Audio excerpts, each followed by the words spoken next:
Hey everyone. I know you guys haven't really seen my face for a while. I've not been completely in hiding, but there's been a lot going on. So I had a severe migraine for 3 weeks, and it was one of the worst migraines that I've ever had. But in that time frame, I also had a sinus infection and an ear infection. And then I found out that I have occipital neuralgia. It's inflammation of the occipital nerves.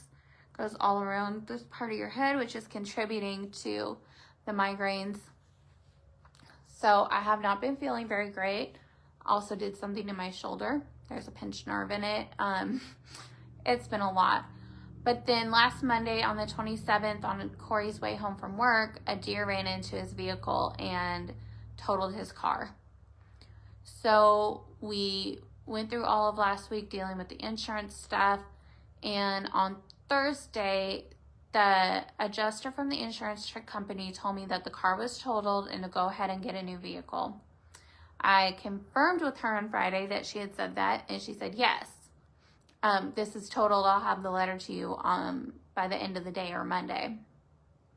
So we went and looked around. We found Corey a new vehicle and got that part taken care of so that we would have two vehicles to be able to go to work, since I go to Nashville and he goes to Franklin, and it's two completely different times that we're going back and forth on it. So we did that. So then today I followed up with, I followed up with the claims adjuster today, and she said, oh, you weren't supposed to actually buy a vehicle. You were only supposed to look. I said, well, I have the emails and the text where you said it was okay to go ahead and get something different because of this. And she said, well, we haven't actually totaled your vehicle. It's being inspected today.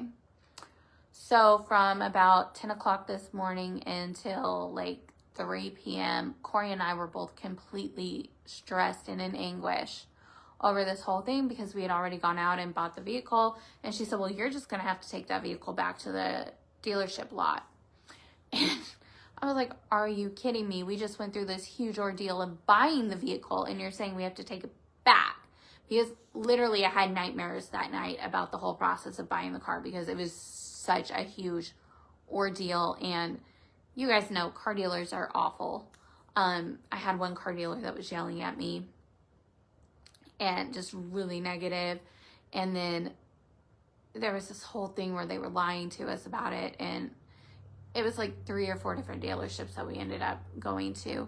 So I told Corey, I said, well, you know, if we ever have to get if this vehicle goes out, if we ever need a vehicle again, we're getting a horse and a buggy because I'm not dealing with this. But then my mom reminded me of me going into anaphylaxis when I tried to feed the deer hay. So we can't get a horse and a buggy because of that whole thing. So Corey and I were both on the phone all day with the insurance company, and the claims adjuster would not answer or return our calls. Eventually I got a hold of the supervisor for her, and she did deem the car as totaled. The only thing is that what they deem the car worth and then what we owe on the car, there's a $2,500 and something difference that is going to be covered. And we were like, okay, that's fine, we have gap insurance. So I called the finance company to tell them everything that was going on and to get them a copy of the letter for the gap insurance. And they said, oh, your gap insurance is null and void. I was like, what on earth are you talking about? So I did not know this, and Corey didn't know this, but if you refinance a vehicle and you've bought gap insurance, your gap insurance becomes terminated under the terms of the loan. So we are responsible for $2,500 and some change on this vehicle. But that is much better than what they were saying we were going to be responsible for, or for having an additional car payment. And, you know, we are praying about it, and I know God's going to make the solution for us, and he's going to make a way. He gave me this undeniable peace earlier today about it. And yesterday I was praying, and I said, God, I feel like there are so many times in my life that I have to just take control, and I've got to do everything on my own. And I just feel like it's always on me to do it. And I guess I took the notes on my phone and not in my journal for this part, but God basically told me, you know, in the past, you couldn't rely on what was around you, and you felt like you kind of got this coping mechanism where if you weren't in control, things were going to spiral out.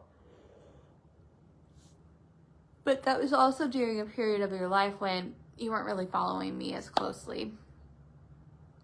And I was like, okay, I see what you mean. And so then yesterday he was telling me, you know, you've got to let go and you've got to let me have control. You've got to give up that control and give it to me, because I'm not going to let you down. I'm not going to forsake you. I am Jehovah Jireh. I'm going to supply your needs. And I thought, okay, God, so I just need you to help me surrender. And you know, the age-old story is don't ever ask God for patience because you're going to get tested in that. Well, we got tested in me surrendering control today in a big, big way.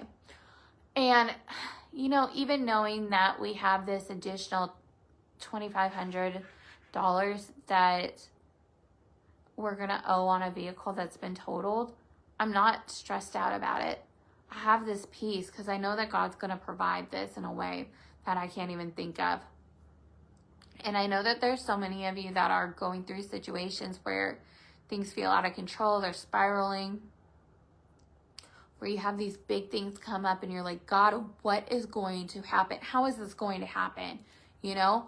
And I guess my whole reason for doing this video now is so that, you know, tomorrow or the next day I can give you guys the testimony of how this works out. And that's something that Corey and I always try to be really intentional in, is sharing the struggles that we're going through so that we can share the testimony and the stories of triumph with you as well. And, you know, life is hard and it's stressful and there's so much, and I was telling my regional manager this last week, I think it was on Thursday night, that, you know, she said, I can't worry about the stresses of today because tomorrow today has enough stress. And we were talking about in the Bible how it says that, you know, consider the lilies and how beautiful they are and how well clothed they are and how much God cares for the sparrows and stuff. And so if you look at the Bible verse that was posted today on the ministry page as well, you'll see, you know, it's like God saying, I'm taking care of you. My righteous people are not going to be forsaken. You're going to be covered in everything you do. And, you know, we're going to go through tests and trials and we're going to have tribulations in life, but it doesn't matter what we're going through because God's going to take care of it all.